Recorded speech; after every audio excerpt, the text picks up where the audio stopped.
Muy buenos días, es un gusto estar con todos ustedes. Hoy vamos a hablar del amparo en revisión 1140, diagonal 2015. Un tema pues relativo a la materia penal. Vamos a hablar de cambio de situación jurídica, de la flagrancia. Y en esta ocasión nos va a ayudar, y pues para entender este tema, Giovanna Ríos, a quien saludo con mucho gusto. Bien, muchas gracias por la invitación. Para mí es un honor estar aquí y poder analizar esta sentencia de pues mucho interés. Muy bien, Giovanna. Pues vamos a empezar diciendo pues el marco fáctico de lo que dio origen a esta sentencia. Pues primero se detiene a una persona en supuesto de flagrancia. Se le aplica el artículo 165 del Código de Procedimientos Penales para el Estado de Chihuahua. Se califica ilegal su detención y días después se dicta auto de vinculación a proceso.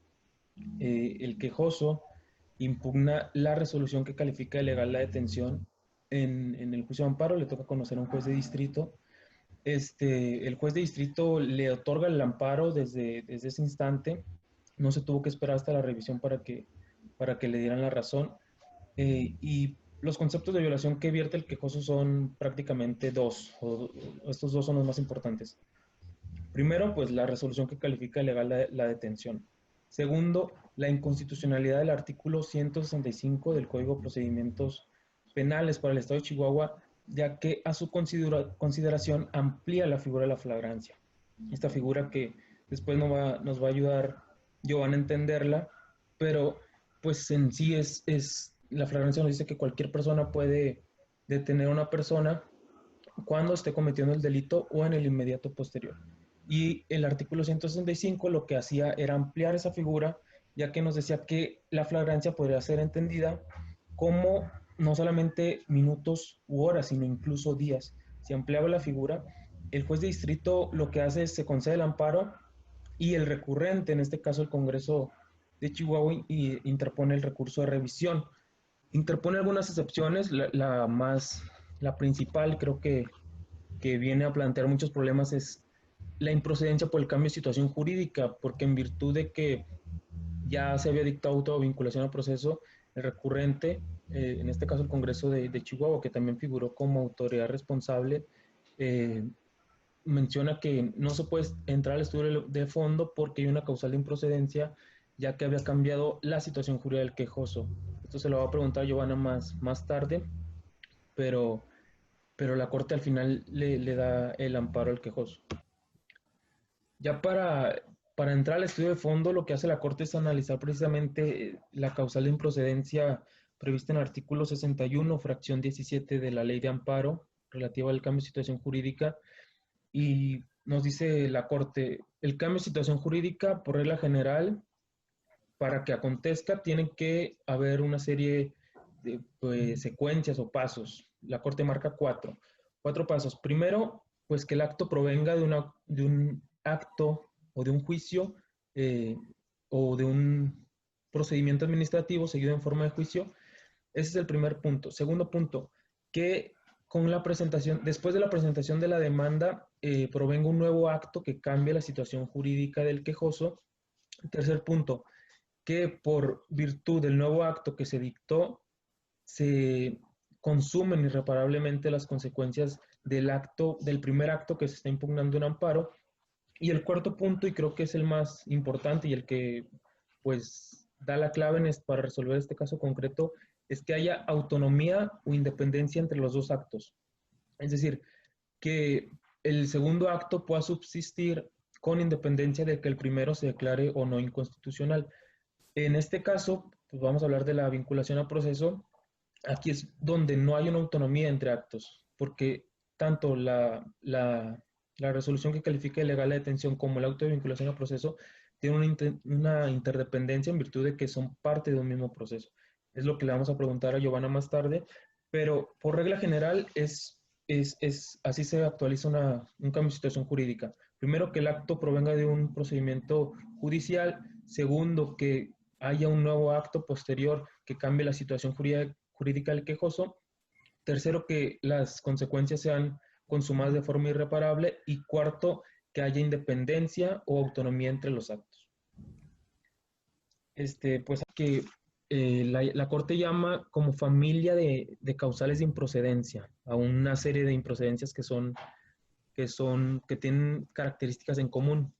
Giovanna, ¿nos puedes apoyar con un poco de esto? Claro. Sí, esta primera sala considera que el cambio de situación jurídica junto con un conjunto de causales de improcedencia forman una familia de causales de improcedencia que presenta como una nota distintiva la cesación de efectos lesivos en sentido amplio. ¿Cuáles son estas causales de improcedencia que hace referencia a esta primera sala?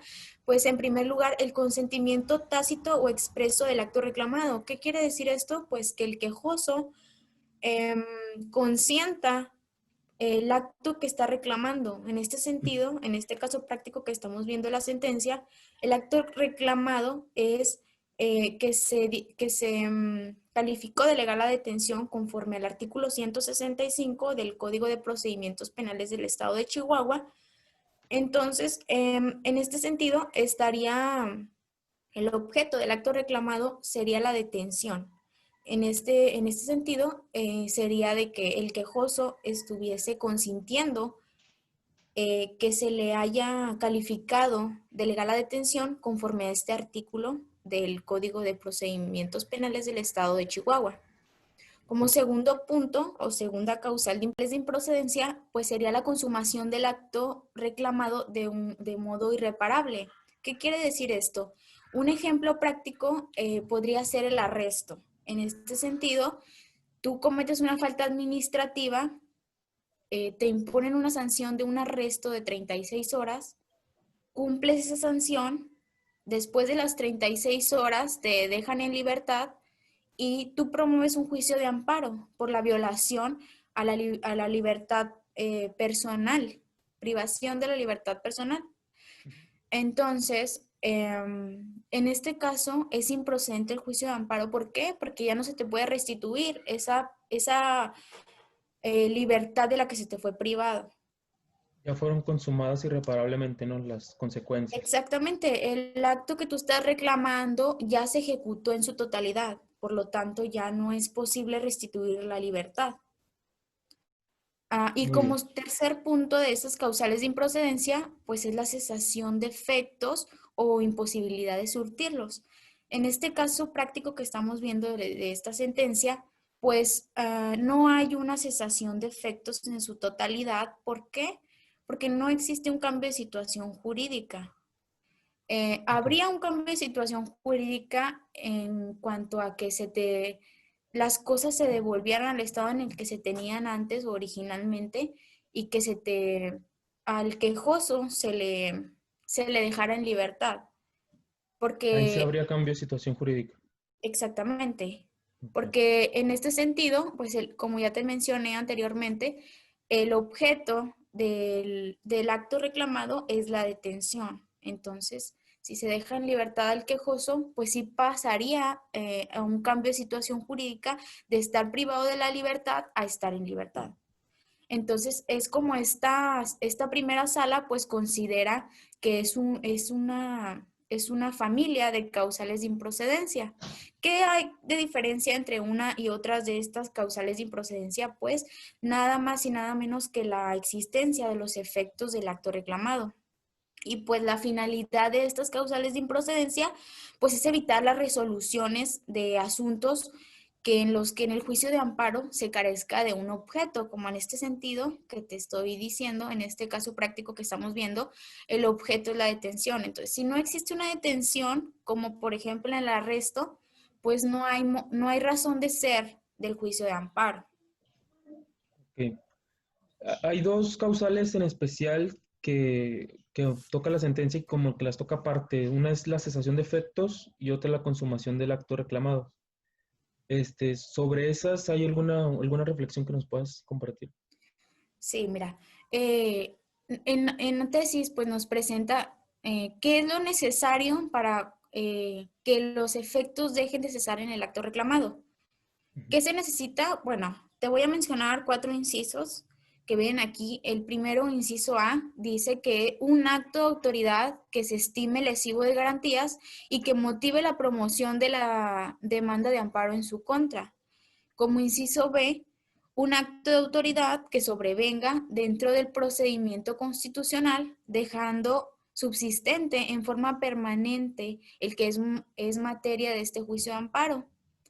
Inciso C, una situación de hecho o de derecho que destruya de forma definitiva el acto que se reclama, volviendo las cosas al estado en el que se tenían antes de la promoción de la demanda de garantías.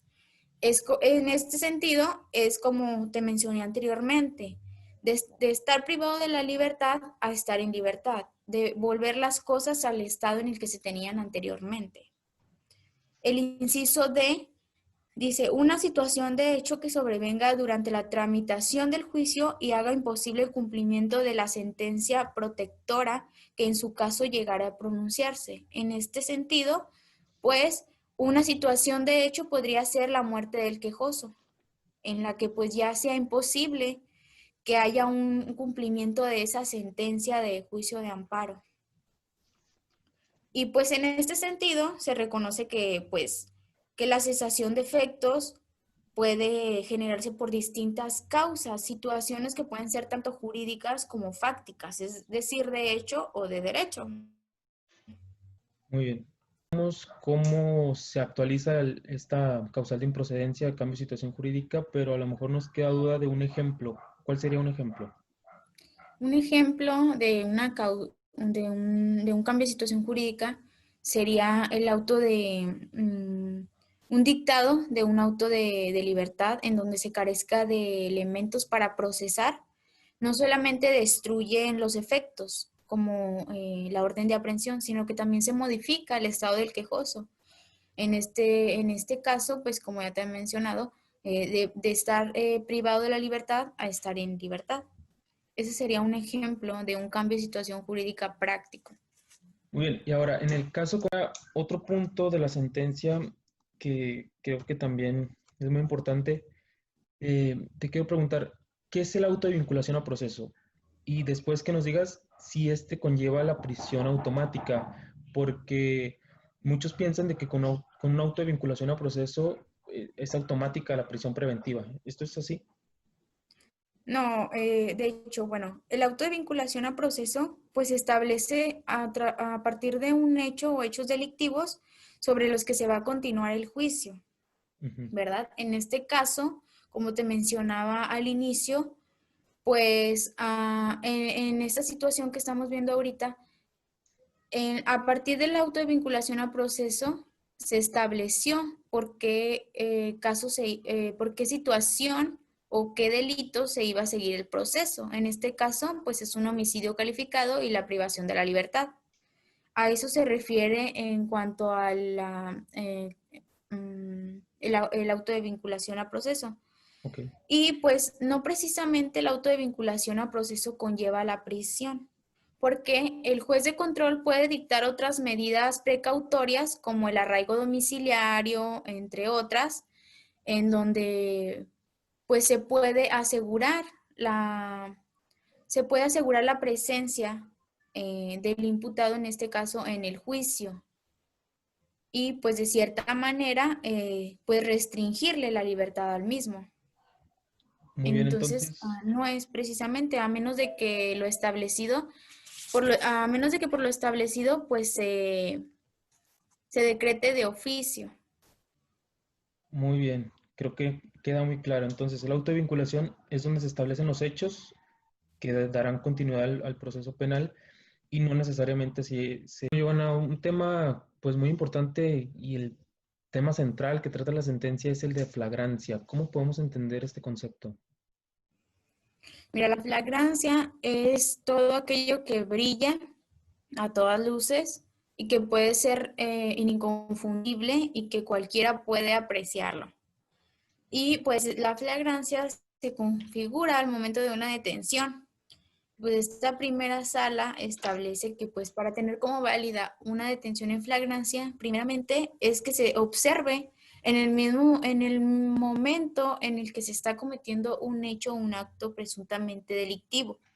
Y como segundo punto, pues que se haga o que se lleve a cabo una persecución física y material sin perder de vista al sujeto que está cometiendo dicho delito. En ese sentido, es como lo establece esta primera sala. Entonces, hay esos dos supuestos. Primero, en el preciso momento en que se está cometiendo el hecho delictivo, se detiene a la persona. O segundo supuesto, que es donde entra la inmediatez, es decir, en el momento posterior, ya sea por una persecución física y material o por el señalamiento de la víctima. ¿Es esto así? Exactamente. Ujú. Ok. Eh, pues aquí también lo que viene a resaltar es el concepto de inmediatez.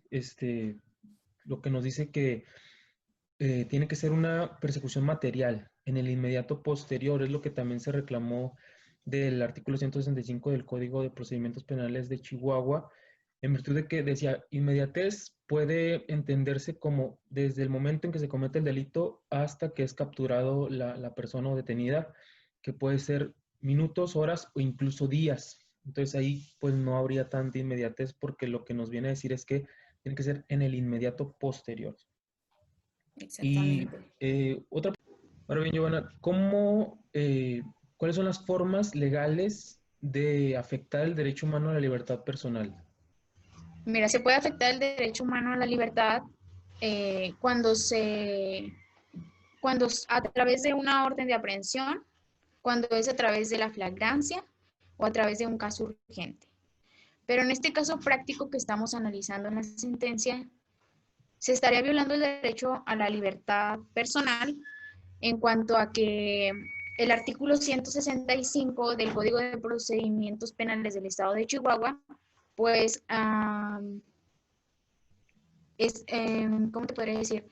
Extiende esos supuestos de flagrancia, eh, dándonos a entender un tipo de flagrancia equiparada. En este sentido, habría una violación al derecho humano a la libertad personal. ¿Por qué? Porque no se pueden dar en sí estas detenciones arbitrariamente. No se puede estar deteniendo a una persona nada más porque sí. Este artículo ampliaba a horas o incluso días. Es contrario a lo que había Exactamente. dicho la Suprema Corte en varias interpretaciones y lo que establece el artículo 16 de la Constitución. ¿Es así? Sí, claro. Muy bien. Eh, pues ya como lo venías adelantando, esos son los dos supuestos que se pueden detener en flagrancia y esas son las tres formas que se puede afectar el derecho humano a la libertad personal: orden de aprehensión, flagrancia y caso urgente. Ahora Urgente. también Ujú. es preciso señalar que cualquier detención que se quiera configurar en flagrancia debe cumplir con un parámetro de regularidad constitucional. Es decir, tiene que observar la interpretación de la Suprema Corte que ha hecho sobre la flagrancia, pero también diversos tratados internacionales que en la materia, por ejemplo, el artículo 9 de la Declaración Universal de Derechos Humanos, artículo 9.1 del Pacto Internacional de Derechos Civiles y Políticos y el artículo 7 de la Convención Americana, así como también la interpretación que ha hecho la misma Corte Interamericana en interpretando el artículo 7 de la Convención. Entonces, todo este parámetro de regularidad constitucional viene a pues dar legitimidad a todos los supuestos de flagrancia y si no se cumple con ese marco constitucional y legal, la detención será arbitraria e ilegal. Exactamente. Y pues ya para terminar, ¿alguna conclusión que nos quieras dar, Joana? Mira, incluso en la reforma de junio del 2008, pues se incorporó este concepto de inmediatez en la flagrancia y pues se le dio esta definición de concepto por primera vez de flagrancia.